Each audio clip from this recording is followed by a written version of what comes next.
میرے مالک نے اس امت پر یہ فیضان فرمایا کہ اس کا قرآن بھی محفوظ ہے اور نبی پاک صلی اللہ علیہ وسلم کا فرمان بھی محفوظ ہے، آپ کی اداؤں کے ساتھ محفوظ ہے۔ میں ایک آپ کو مثال دیتا ہوں، اگر ہمارے نبی پاک صلی اللہ تعالی علیہ وسلم کے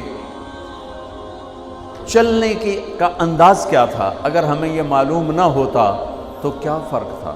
کوئی جنت جہنم کا مسئلہ تو نہیں ہے نا، لیکن میں قربان جاؤں ان صحابہ پر اور ان کے شاگردوں پر، ان کے اگلے شاگردوں پر، یہاں تک کہ جنہوں نے میرے نبی کی چال بھی ہم تک پہنچائی۔ میں آپ کو ترجمہ بتا دوں، یمشی تکفیا ویقارب الخطا، آپ تھوڑا کندھے جھکا کے چلتے تھے اور پاؤں چھوٹے رکھتے تھے، کھلا پاؤں نہیں، ایسے نہیں، قریب، پاؤں چھوٹا، کندھے جھکل، گردن آگے تھوڑی، اور چال میں تیزی، اتنی تیزی تھی کہ صحابہ کو ساتھ دوڑنا پڑتا تھا۔ آپ چونکہ آپ کے نیچے زمین سکڑتی تھی،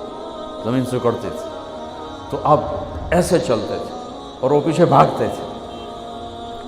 آپ کے دیکھنے کا ہمیں انداز معلوم نہ ہو تو کیا فرق ہے؟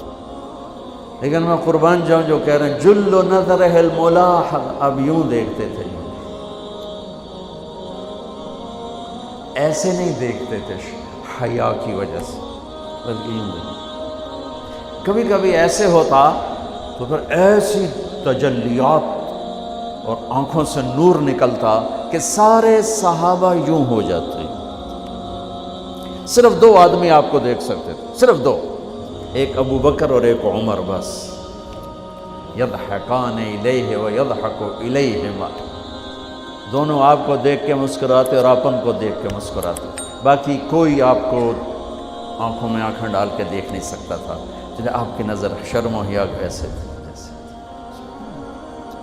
کوئی آپ کو ادھر سے بلاتا، مفتی حامد صاحب مجھے کہیں مولوی صاحب تو میں اتنا ہی کروں گا، اس تو میرے کو بھی نہیں، مولانا ارشاد صاحب کہیں جناب مولانا صاحب، اتنی میری طاقت ہے۔ لیکن جب میرے نبی کو دائیں سے کوئی بلاتا تھا یا رسول اللہ، تو اب یوں نہیں کرتے، اب یوں کرتے تھے، پورا مڑتے تھے اس کی طرف، پورا سینہ سے سینہ ملاتے تھے۔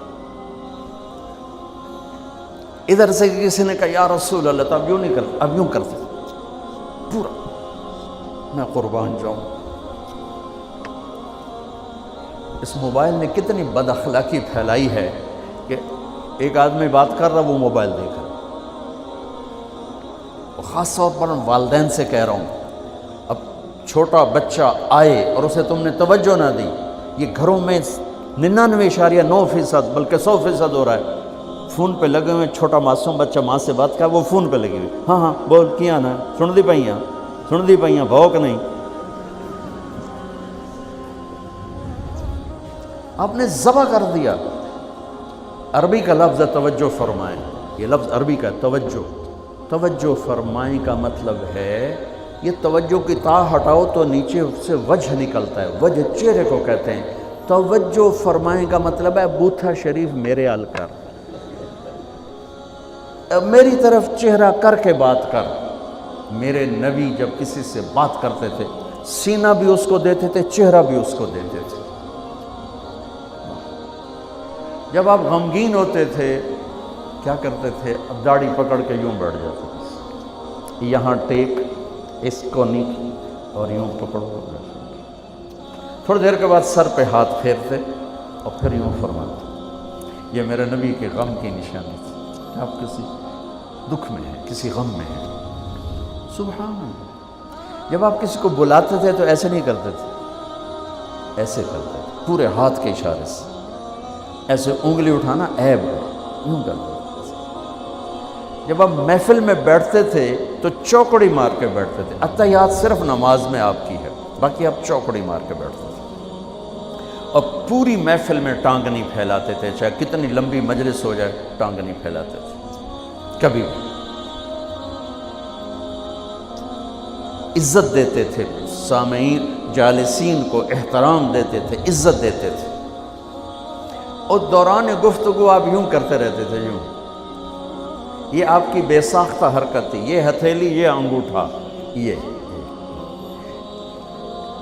ہر آدمی میں نہ کوئی اس کی جسم کی غیر ارادی حرکت ہوتی ہے.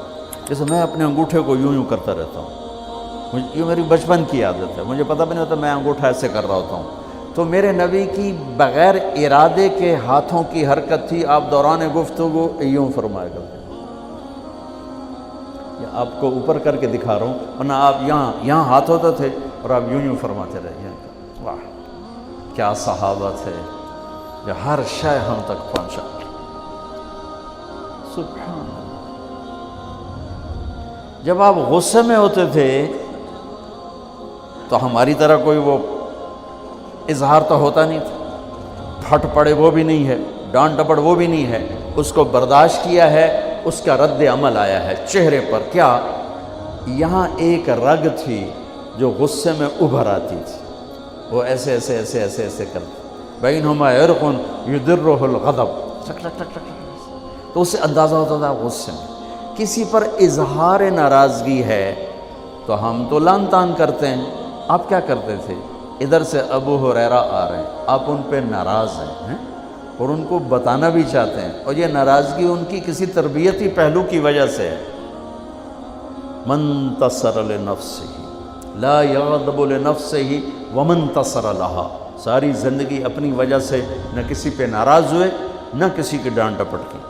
تو جب ادھر سے آ رہا ہے نا ابو ہریرہ اور آپ ان کو اظہار ناراضگی فرمانا چاہتے ہیں تو یوں دیکھا اور ساتھ ہی یوں ہو جاتا تھا. بس ادھر سے انس آ رہے ہیں، آپ ان پہ ناراض ہیں، دیکھتے ہی آپ یوں ہو جاتے تھے. بس یہ اتنا تھا میرے نبی کی ناراضگی کا اظہار کہ آپ لگتا ہے ناراض. جب آپ خوش ہوتے تھے تو یہ جگہ گلابی ہو جاتی. پہلی بہت خوبصورت رنگ تھا گلابی، لیکن یہ اور زیادہ چمکنے لگتے، اس میں سے نور نکلنے لگتا تھا. اتنی چھوٹی چھوٹی بات، میرے نبی کی کوئی بات چھوٹی نہیں ہے، لیکن جیسے فرض اور ہے، فرض کفایہ اور ہے، واجب اور ہے، سنت موقدہ سنت، یہ ساری ایسے ہی. میرے نبی کا ہر عمل عظیم الشان ہے کہ ہر عمل جنت میں لے جانے کا اور اللہ کی رضا کا ذریعہ ہے. تو چھوٹا تو کوئی نہیں، آپس میں تقابل کے. یعنی میں وہ چیزیں آپ کو بتا رہا ہوں جن کا جنت اور جہنم سے تعلق نہیں، عشق سے تعلق، محبت سے تعلق.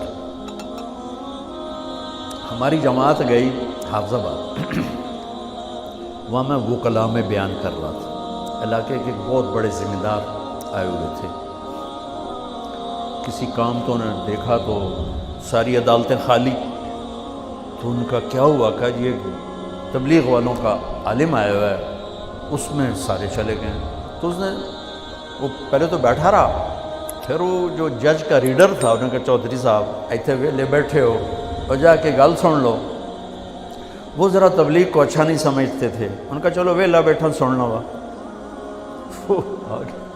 میں اس وقت اللہ کے نبی کے جانور بتا رہا تھا کہ میرے نبی کی 9 بکریاں تھیں، ان کے نام عجوہ، سقیہ، برکہ، ورثہ، زمزم، اطلال، اطراف، غیثا، قمرہ. 9 بکریاں، 10واں بکرا یم، اور اس میں قمرہ آپ کی زندگی میں مر گئی. یہ احسان عظیم ہے ان ہستیوں کا جو واقعی اس قابل تھے کہ اللہ نے کہا رضی اللہ عنہ، جاؤ میں راضی ہو گیا، جو مرضی کرو میں راضی ہو گیا. سبحان اللہ. واہ. اور آپ کے اونٹ تھے 2 عسکر اور ثعلب، اور آپ کے خچر تھے عفیر اور دلدر اور فضہ، اور آپ کے پاس گدھے تھے 2 عفیر اور یعفور، اور آپ کی اونٹنیاں تھیں عذبہ، جدعا، شہبہ، قصوہ، اور آپ کے گھوڑے تھے لزاز، تراز، لحیف، سجل، سکب، سبحہ، ورد، یعصوب، یعبوب. یہ آپ کے گھوڑوں کے نام. ایک گھوڑے کا نام تھا ورد. کیوں تھا؟ جیسے گلاب کا پھول نمایاں نظر آتا ہے، وہ گھوڑا ایسا حسین تھا کہ گھوڑوں میں نمایاں نظر آتا تھا. سبحہ ایک گھوڑے کا نام تھا. سبحہ، سبحہ تیرنے کو کہتے ہیں. ان لک فی النہار سبحا طویلا. اس گھوڑے کا نام سبحہ کیوں تھا؟ جب وہ دوڑتا تھا تو لگتا تھا جیسے پانی تیرتا جا. خیر میں پھر لمبا چلا گیا. وہ جو تھے نا چودھری صاحب، وہ بیان سن رہے تھے.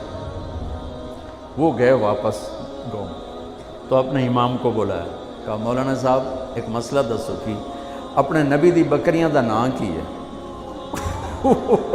وہ آکھن لگا یہ بھی کوئی مسئلہ ہے کہ ہے تے بھاویں نہیں، میں تو اج دس ساڑھے نبی دی بکریاں دا نام کی؟ اسا کہ مسئلہ ہی کوئی نہیں تو میں دساں کی؟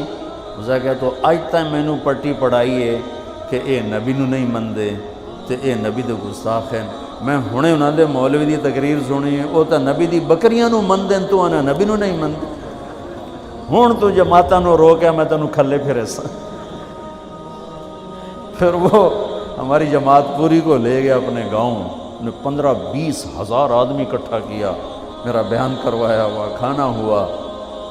تو میں قربان جاؤں، آپ اسی سلسلے کی کڑی چل رہے جنہوں نے نبی کے علم کو لیا، آگے دیا، پھر آگے دیا، پھر آگے دیا۔